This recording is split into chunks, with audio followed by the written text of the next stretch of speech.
Good evening and welcome to this called meeting of the Northside Board of Trustees. Before calling this meeting to order, the board would like to take just a moment to briefly review some of the rules for conducting our meeting.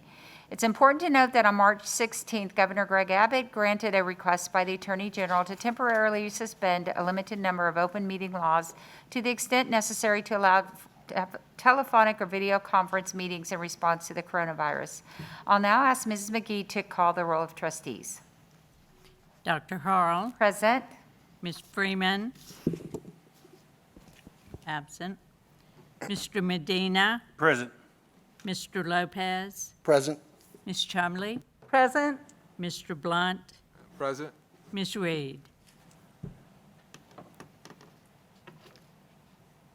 We see you, Katie. Oops.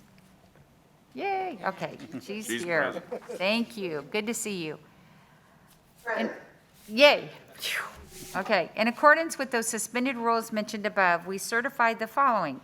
Notice of this meeting has been posted online for at least 72 hours. We do have a quorum in attendance through in-person and virtual means. We are meeting in part by use of a software application which allows communication among trustees. As we would at any in-person meeting, the members of the public who have followed the instructions on the meeting notice for registering to address a specific agenda item will be limited to no more than 3 minutes to speak. All other procedures will adhere to board-adopted procedures to the extent practical. An audio recording of this meeting is being made and will be available to the public at a later date. We apologize in advance for any unforeseeable difficulties and we ask for your patience. The order of business for this meeting is set out in the agenda. The meeting will then be officially called to order. Please stand and bow your heads as Trustee Chumley leads us in the invocation and pledges of allegiance. Almighty and merciful God, we ask your guidance and blessings upon this board, students, parents, patrons, teachers, and administrators as we are assembled here this evening in the common pursuit of this great nation's wealth, our children. Amen. Amen. I pledge allegiance to the flag of the United States of America and to the republic for which it stands, one nation, under God, indivisible, with liberty and justice for all. Honor the Texas flag. I pledge allegiance to thee, Texas, one state, under God, one and indivisible. Thank you. Thank you, Ms. Chumley. Before we officially start our meeting, our board would very much like to recognize and celebrate our new trustee to the Northside School Board, Ms. Corinne Saldana. If you want to just kind of wave at us.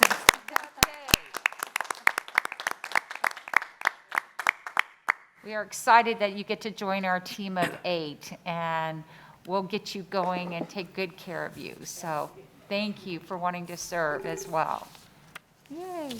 All right, we will move all the way down the agenda to administration, item 15, first reading and adoption of policy FDB local. Mr. Galindo. Thank you, Dr. Harrell, Dr. Woods, trustees. So FDB local deals with transfers, registration, and eligibility specific to extracurricular activities and UIL. And so last year, we brought this to you in anticipation of what we knew was going to be a difficult year. And so in order to accommodate students who were going to be virtual, we modified and added some language that would allow for that. And so fast forward 10 months, and as metrics have improved, of course, all the research has shown that most students do better in person. We bring this back to you now, looking at the August 21-22 school year next year, and in essence, really are asking to remove that same language in order for students to be in person should they want to participate in any UIL or extracurricular activities. And so if you have the policy and if you review, you can see that at the end of page 3, the same language that we added last year in order to allow and accommodate which we thought was in the best interest of students. We're now asking to remove that, and again, all in our effort to bring back students into the building. And so our ask is to actually go ahead and, in essence, again, revert it back to what it used to be and actually approve it tonight. Madam President? Yes, ma'am. I move approval. Is there a second? Oh, there's a question, Mr. Blunt?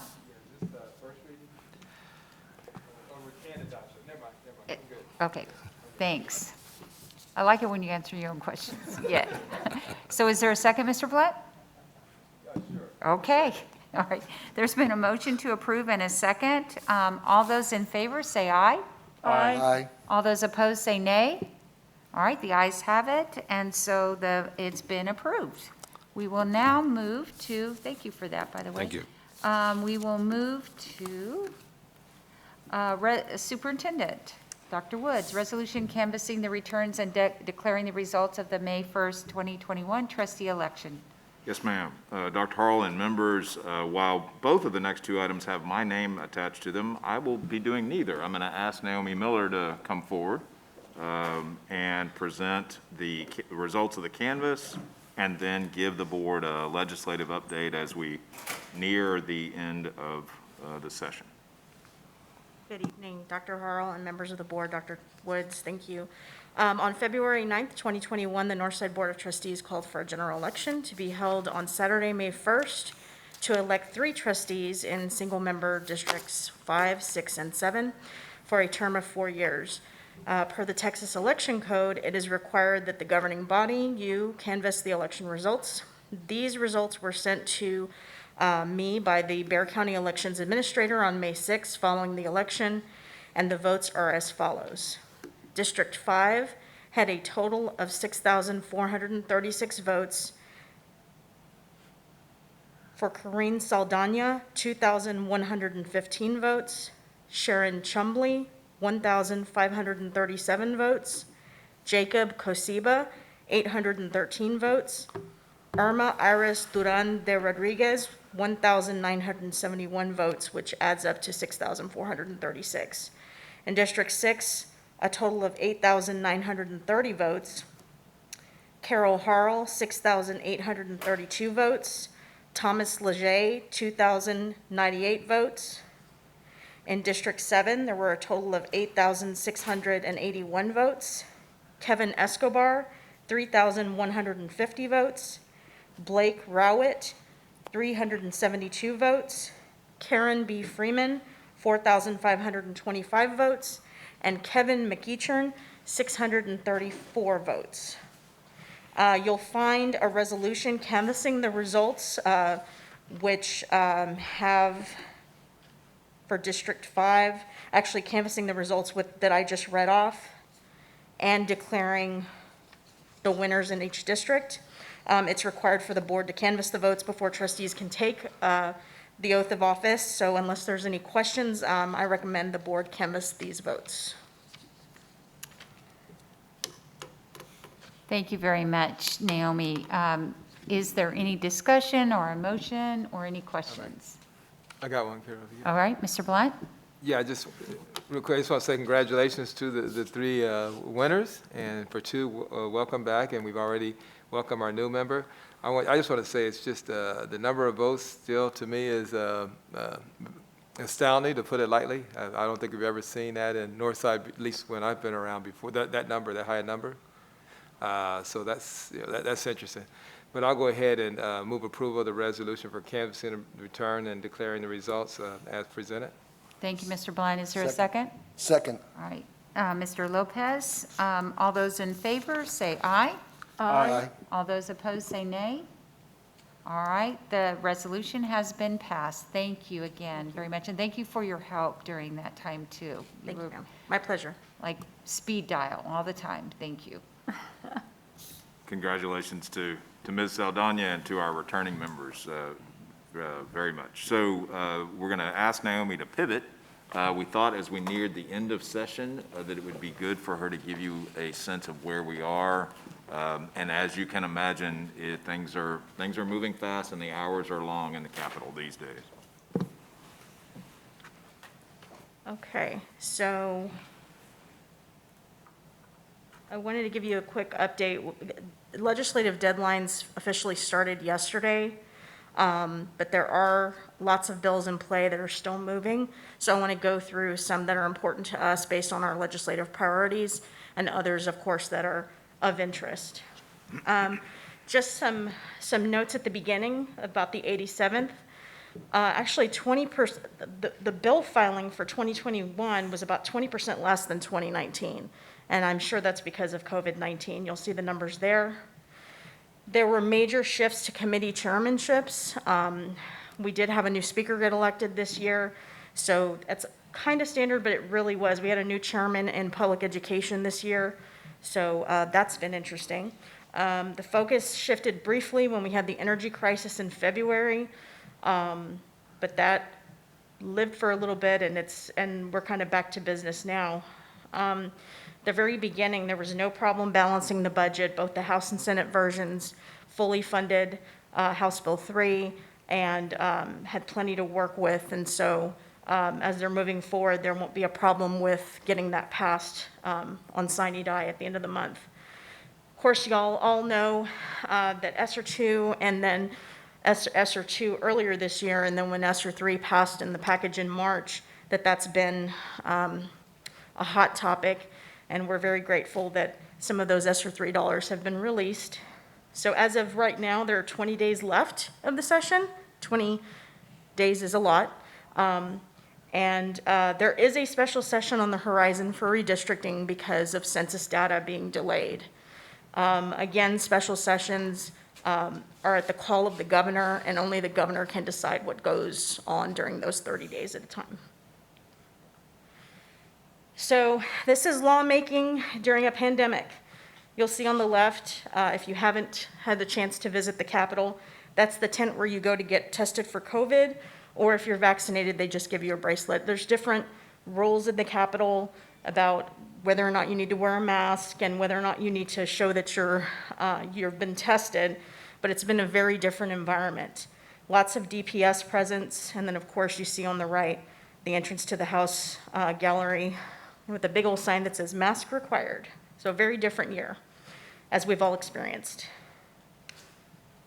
So this is kind of a summary of our priorities that y'all adopted in the fall, obviously to protect House Bill 3 funding moving forward, and to consider the effects of the pandemic on learning, mental health, and child hunger, to guard our fund balance, to hold open enrollment charter schools to the same standards as what we have to do, recalibrate our accountability system, especially because of COVID-19, and to defend local control. As you know, you as our elected leaders know what's best for your communities, so defending that has been a priority as well. These are the bills on the move based on our priorities. So House Bill 3, as I mentioned, is fully funded in both the House and Senate budgets. Senate Bill 1 is, actually House Bill 1 and Senate Bill 1 are in conference committee right now. They're working out the differences, but there's very little difference between the two. House Bill 1525 and Senate Bill 1536 are the House Bill 3 cleanup bills, which is standard after a big piece of legislation like that passes. There's unintended consequences. There are tweaks that need to be made, and those are the bills that are filed to do so. The one that's actually moving is Huberty's 1525. Virtual learning, obviously, after COVID has become a hot topic, and those are the two bills that are in play. They are different, and right now we're trying to figure out which one of them is going to move. But those are those two bills. The bills in black are actually bills that have died. I should use a different word, but they are not moving anymore.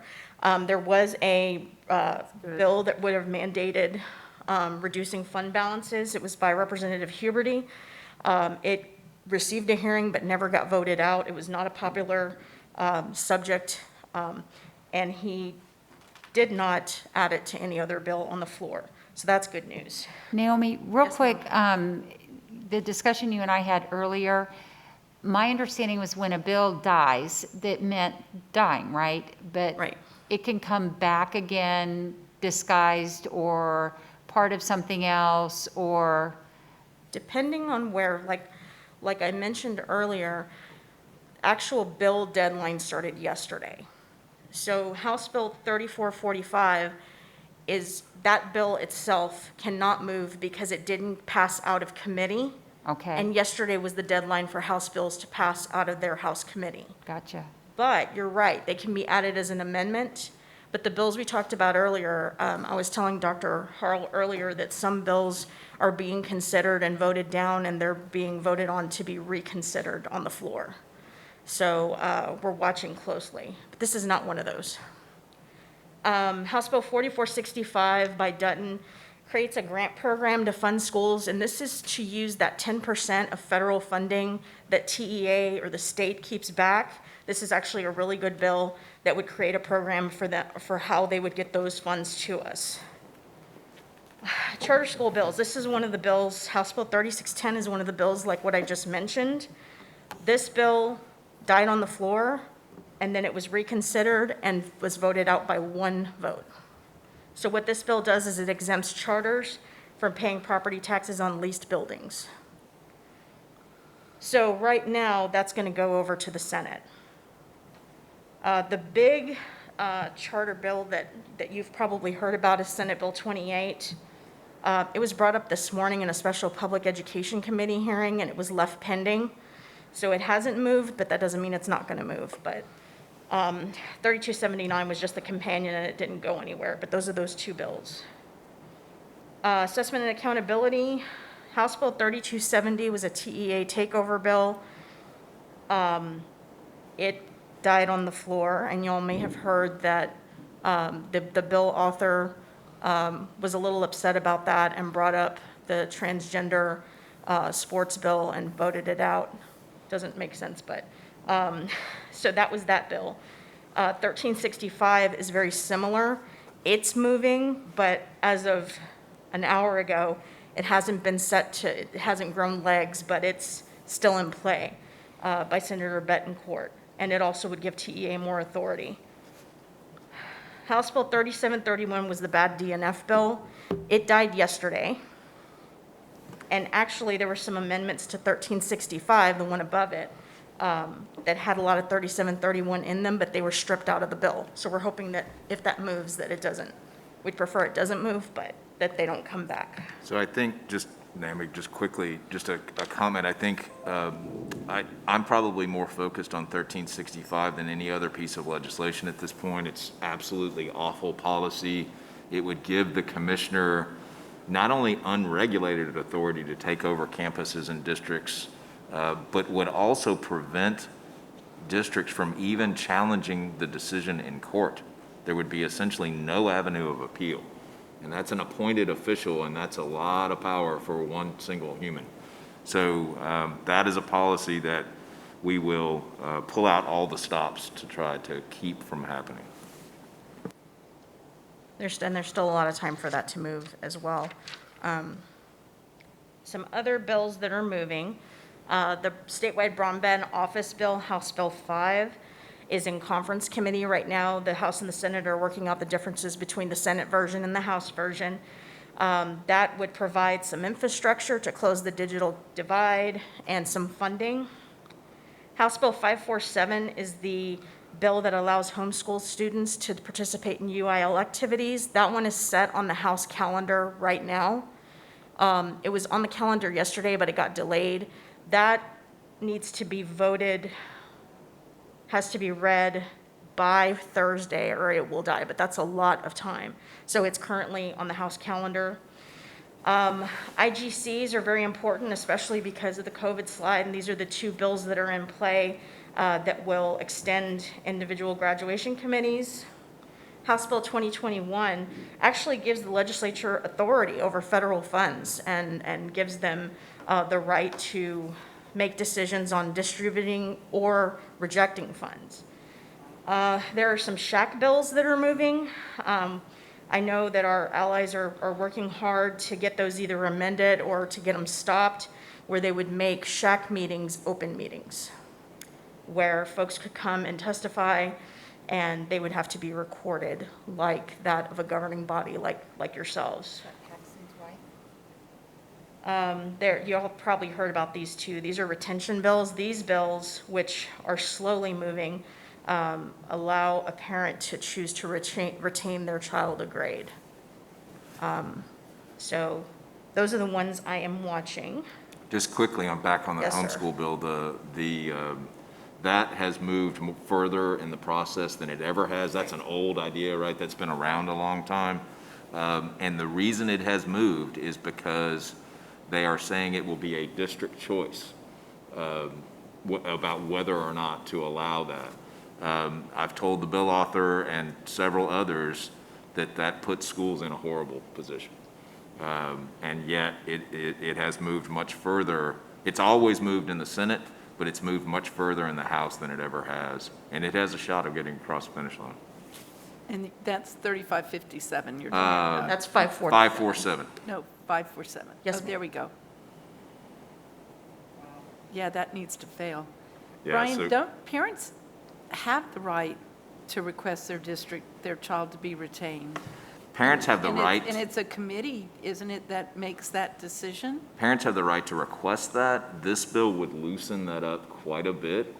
It would also not mandate that the retention decision be purely for academic reasons, which is a concern for a lot of us. I mean, we already have that, and Yeah, that's exactly. ridiculous. Why have two more bills about it?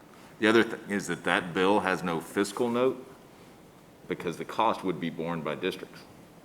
Yep, of course. So just to point that out, not to get too far into the weeds, but we've made that point to several as well. Apparently, this is a priority of Governor Abbott, and that's why it's moving as well. So, I'm just not understanding when parents already have that right, but we do it where it's not just the parent making the decision. How, I don't understand sometimes why our legislature Yeah, in this case, waste time on things. in this that- case, the parent could dictate the decision. right. It's not right.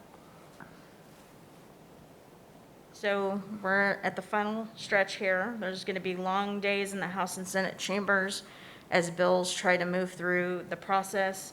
Deadlines are looming. Like I said, they started yesterday. There's a big one Thursday, and it just goes from there. Again, in addition to watching for amendments on the floor, it's watching for those bills to be reconsidered that may have not had the votes, and suddenly they do. So we'll be watching for those. Switching gears now, TASB has asked for new advocacy resolutions, if any are recommended. As you know, the resolutions were adopted in October for 2020 through 2022. So they're asking if we want to amend those or add any. And this is my suggestion based off that bill by Bonin, which I don't think is going to pass, that allows the legislature to have some oversight over federal funding.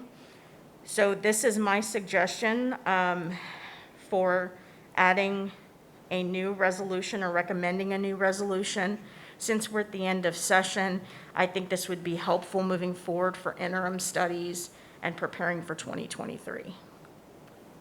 Brian, what is the bill, Naomi, that Brian was talking about in relation to the authority to the commissioner?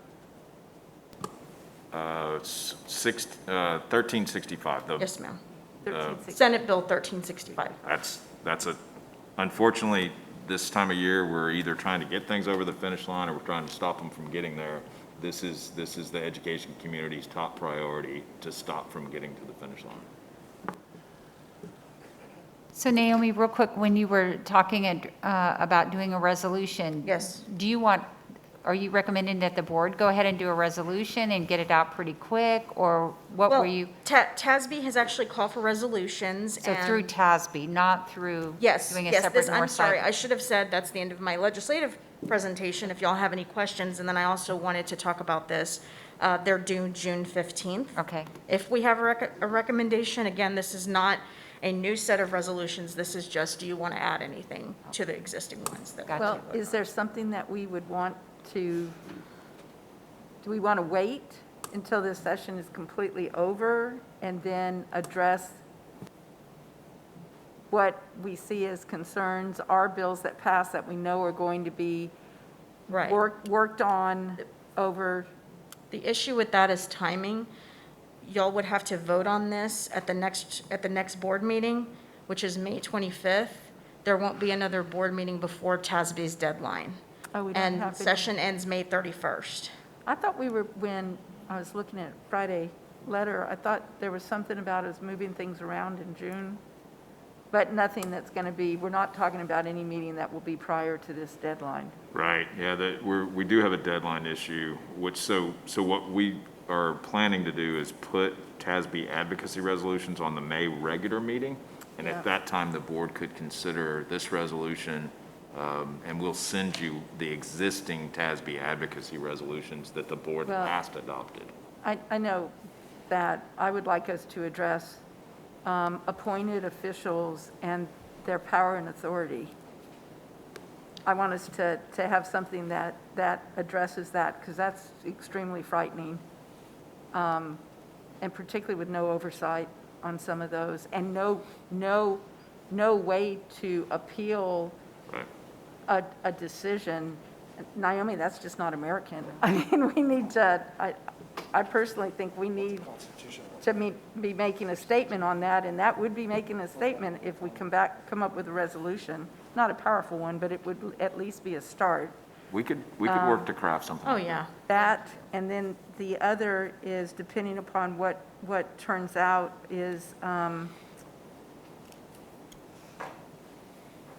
the individual graduation committees, and some of y'all are probably more in tune to that than I am. I'm not exactly sure what that stands, what all that encompasses, but normally when they have wording like that in a bill, there's usually some type of discussion of exactly what that's going to look like and what they're going to be doing, and so I would like to have us have some input on that. Individual graduation committees are, and correct me if I'm wrong, Dr. Woods, or Dr. Jordan, are an alternative if they fail an end-of-course exam, if they fail Three it. times. So then a committee is formed to try to get them, it's a We good already thing. have that. Right, Yeah, it's an that's- existing this is structure. We extending. already have that. Right. This Okay, is I'm not- sorry. yeah. I This is thought- good stuff. I Yeah. thought that this was something new. No, no. that they would- No, we so, have no, those. we This don't- is just to yeah. extend them, especially because of the COVID slide. Exactly. It's No, a we- great thing. It is. Yeah, it's That's a a good good thing. one. We already have that. Yes, ma'am. Okay, I'm sorry, I didn't understand no, what not that at all. was. I wasn't, And I've even not if kept on 13, top of that. right, and even if 1365 doesn't pass, we can still, your idea, your prior idea can still be something we move forward for future sessions. And I do That's a think- really frightening move. I thought that really is. And not having any legal recourse either. It's not acceptable. Yes, ma'am. No, but also too, I think with resolutions, we've only been looking at them in a way that we're looking at the derogatory or the damaging ones. It wouldn't be a bad idea to put in something like that we do support the IGC extension for 3 years, that kind of thing. I was just thinking, based on what Melissa said, if we could address some of those here and make it a multiple resolution where, as part of TASB, but I think our voice is very powerful alone, too. Right. Maybe And I want to Do it at the remind you, next board though, meeting. that there will be a new set of resolution. I'm not saying we shouldn't do this. There will be a new set of resolutions prior to the next session that you'll have a chance to do that as well. Gotcha. Yeah, and that's Gotcha. probably better timing for wait, those kinds yeah. of things, yeah. Okay. Because then we'll know for sure, not just what happened in the 87th regular, but did something having to do with schools come up in a special that Yeah. we feel like we want to address? That's a good point. So I would suggest we hold back a little bit and kind of wait, because we'll have the opportunity prior to the next session to do a comprehensive review of our advocacy resolution. Except for this. So, except for 1365, I agree. Okay. So start, okay, ma'am. great. So what I can do is I can draft that and work with Dr. Woods on it, and then we'll put them in Friday letter prior to the meeting on the 25th. Thank you very much. Thank you. Naomi, thank you. Thank y'all very much. Great job. Thank you, Yeah, just Naomi. one quick, I'm sorry. Oh, yes, Mr. Yeah. Blunt, before you go. Just one quick, I wasn't familiar with House Bill 5, I'm missing some. I'm assuming that's broader than education, correct? On House Bill Yes, sir. 5 is going to include, okay. Yeah. thanks. Okay, That's And- for connecting everybody, not just Everybody. students. Yes, sir. all right. okay, And thank you. Naomi, Katie has a question real Yes, ma'am. quick. I see your hand up, Katie. No, I don't. Oh, are you just waving? No. Oh, hi, Katie. Okay. I have a hand, anyway. Ready to go to close? Yes, let's keep going. Okay, We're thank you. Headed to close. Naomi, thank you. And Carol, Tell me. going to save all of my big remarks for the 25th, but I did want to add my congratulations to you and Karen and to Corinne. I'm very excited about what our board will look like for the next couple of years. I think we'll have some real challenges, and I'm really glad to see that we will still be, I think, a very successful team of 8. Thank you for that. I agree. All right, now we are moving to executive session, unless I left anything off. Okay, Board of Trustees on May 11th, 2021, beginning at 6:31 PM, will convene in closed meeting in accordance with the Texas Government Code, Sections 551.071 and 551.072. And we have discussion on many things and sites. So let's see, Texas Open Meetings Act, consultation with district's legal counsel, et cetera, and B sites. So 6:31, and we will be back. All right, thank you. The board,